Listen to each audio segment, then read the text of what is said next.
মেয়ে সন্তান হবে জেনে শোনার পর আমার শাশুড়ি পেটের সন্তান নষ্ট করার জন্য খারাপ জিন চালান দেয়। 7 মাসের সময় আমার পেট অস্বাভাবিকভাবে ফুলতে থাকে। আমি যার বিদেশে সে জানতে পারে যে এই যন্ত্রণা কী। বাপের বাড়ি থাকতাম, অস্বাভাবিকভাবে পেট বড় হওয়ায় ডাক্তারের কাছে যেতে চাই, কিন্তু বারবার বাধা আসতেই থাকে। তারপর আমার আম্মু সেই হুজুরকে নিয়ে আসেন। হুজুর দেখেই এর অবস্থা তো ভালো না, আরেকটা তাবিজ দিয়ে আমাকে তাড়াতাড়ি ডাক্তারের কাছে যাও। আর যাওয়ার পথে আমার সিএনজি অ্যাক্সিডেন্ট করলো, ড্রাইভার স্পটেই মারা গেলেন, কিন্তু আল্লাহর রহমতে আমি ও আমার মার তেমন কোনো ক্ষতি হয়নি। হসপিটালে যাওয়ার পর ডাক্তার এসে আমার পেট দেখে ভয় পেয়ে গিয়েছিল। এত বড় পেট, আর স্পষ্ট বোঝা যাচ্ছিল পেটের ভেতরে বাচ্চার নড়াচড়া। আমাকে সিজারের জন্য ওটিতে নেওয়া হয়। ইঞ্জেকশন দেওয়া হয় অপস করার জন্য, কিন্তু প্রথমবার ইঞ্জেকশন দেওয়ার পরেও আমি সব অনুভব করতে পারতাম। যা শরীরে একটু সুয়ের গুঁতা লাগলেই আমরা কাহিল হয়ে যাই। কিন্তু আমার পেটে ছুরি চলল, কি চিৎকার করে কাঁদতেছিলাম আমি। ওটিতে আমার রক্তক্ষরণ দেখে ডক্টর, নার্স সবাই ভয় পেয়ে গেলেন।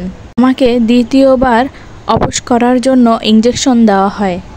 এতে আমার ঘাড়ে তীব্র ব্যথা অনুভব হয়। 40 মিনিট পর আমার সন্তান প্রসব হয়, কিন্তু আমার সন্তানটা পুরোপুরি অস্বাভাবিক, কিন্তু মানুষের মতো নয়। সিজারের পর আমি 3 দিন অজ্ঞান অবস্থায় ছিলাম। আমার কলিজার টুকরাকে আমি একবারও কোলে নিতে পারিনি। সবাই দেখে ভয় পেয়ে গেছে আমার সন্তানকে। 12 দিন পর আমি হসপিটাল থেকে বাড়ি ফিরি। আমার স্বামীও কান্নাকাটি করতেছিল। 12 দিন পর বাসায় আসার 5 দিন পরে আমার সন্তানটা মারা যায়। কষ্টটা আমি একদমই সহ্য করতে পারিনি। একজন মাই বুঝবে তার সন্তান হারানো যে কত কষ্টের। হুজুর আমাকে দেখতে আসেন। হুজুর আমাকে বললেন, তোর ওপর যে জিন চালান করা হয়েছিল সেই জিনই তোর সন্তানকে মেরে ফেলেছে। একটা খুশির খবর হলো, ওই বদ জিনগুলো তোর আর কোনোই ক্ষতি করবে না। এবার তোর শাশুড়ির চরম ক্ষতি হবে, দেখে নিস। ঠিক 1 মাস পর শাশুড়ি কল দিয়ে কান্নাকাটি করে, মাফ করে দাও, আমাকে বাঁচাও। তখন আমি অবাক হয়ে বললাম, কি হয়েছে? আমার শাশুড়ি তখন বলল তার সব অপকর্মের কথা। তখন আমি আর কি বলবো।